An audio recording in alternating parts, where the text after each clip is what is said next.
এক গ্রামে একজন বুড়ি থাকত। অনেক গরিব হলেও অনেক দয়ালু ছিল এবং অনেক ভালো মনের মানুষ ছিল।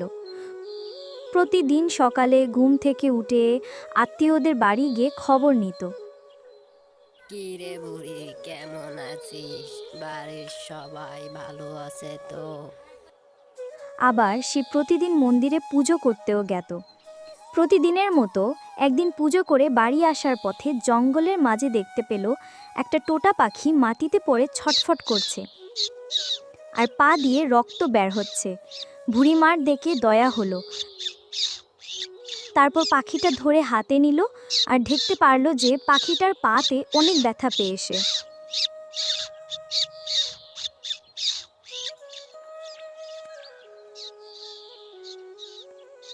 কোন হতচ্ছাড়া এই পাখিটার এই অবস্থা করেছে?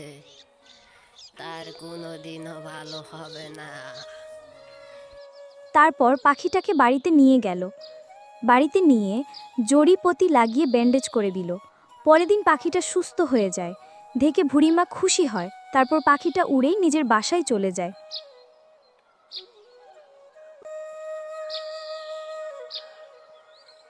কিছুদিন পর একদিন সকালে পাখিটা উড়ে বুড়িমার বাড়িতে এলো আর পাখিটার ঠোঁটে করে একটা ডালিমের বীজ নিয়ে এলো। পাখিটাকে দেখে বুড়িমা অনেক খুশি হলো।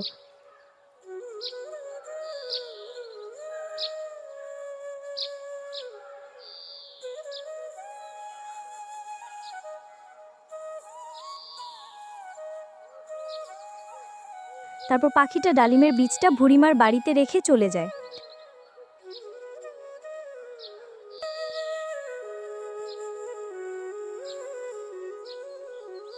পরে বুড়িমা বীজটা নিয়ে বাড়ির পাশে ভালো করে পুঁতে দেয়।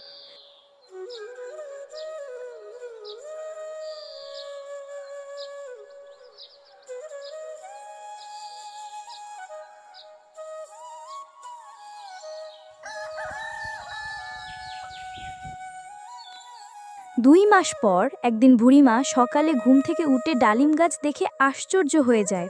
দেখতে পায় ডালিম গাছে অনেক ডালিম ধরেছে।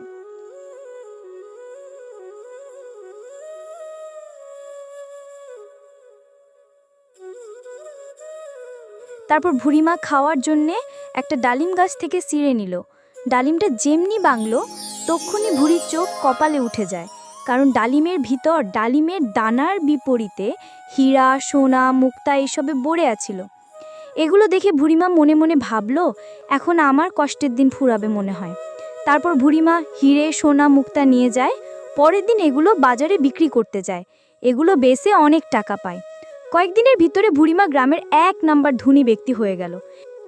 এই ঘটনাটা একদিন বুড়িমা পাশের বাড়ির প্রতিবেশীকে বলছিল। তখনই গ্রামের একজন দুষ্ট লোক পিছন থেকে চুপ করে সব কথা শুনছিল।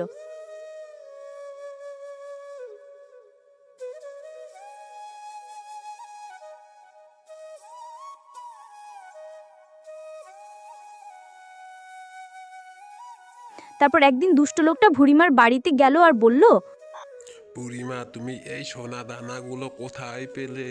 আর কিভাবে এত বড় লোক হয়ে গেলে?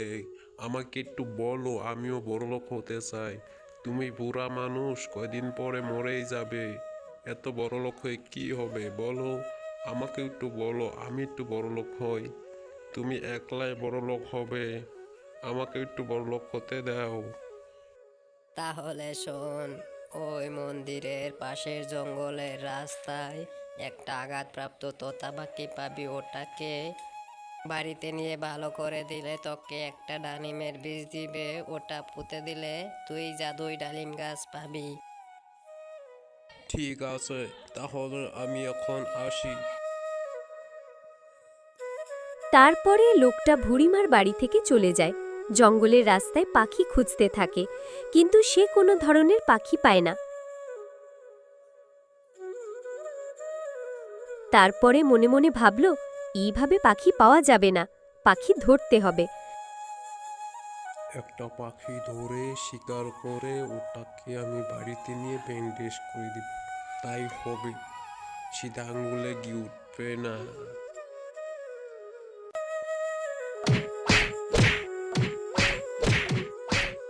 তারপরে একটা পাখি ধরে আর লাঠি দিয়ে মেরে হাত পা ভেঙে দেয়।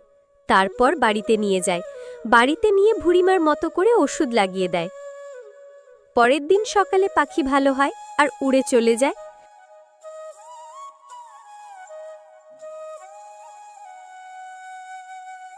কিছুদিন পর একদিন পাখিটা উড়ে দুষ্ট লোকটার বাড়িতে আসে আর সঙ্গে করে একটা ডালিমের বীজ নিয়ে আসে।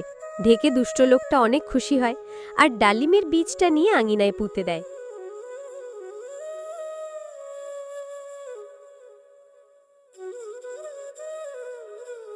কয়েকদিন পর সকালে ঘুম থেকে উঠে দেখতে পাই ডালিম গাছে অনেক ডালিম লেগেছে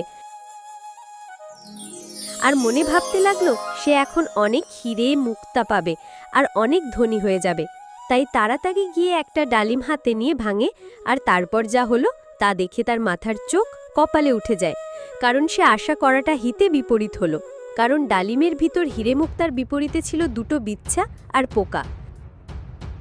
তারপর আরেকটা ডালিম নিয়ে ভাঙে, সেটাতেও অনেক বিষাক্ত সাপ।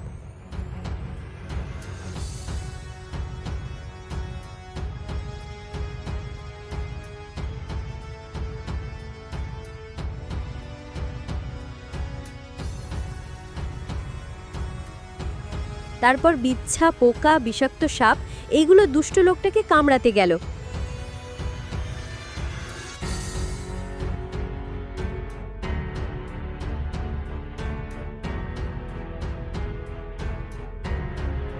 এইগুলো দেখে বলতে লাগলো, শয়তান তোতাবাকি আমাকে ঠকিয়েছে।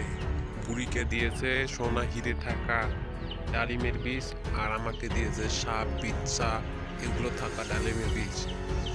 ওর কোনোদিনও ভালো হবে না। এখন আমি তাড়াতাড়ি পালাই, নাহলে আমাকে এরা সবাই খেয়ে ফেলবে। বেঁচে থাকলে অনেক ধনী হতে পারবো, তাই পালাই।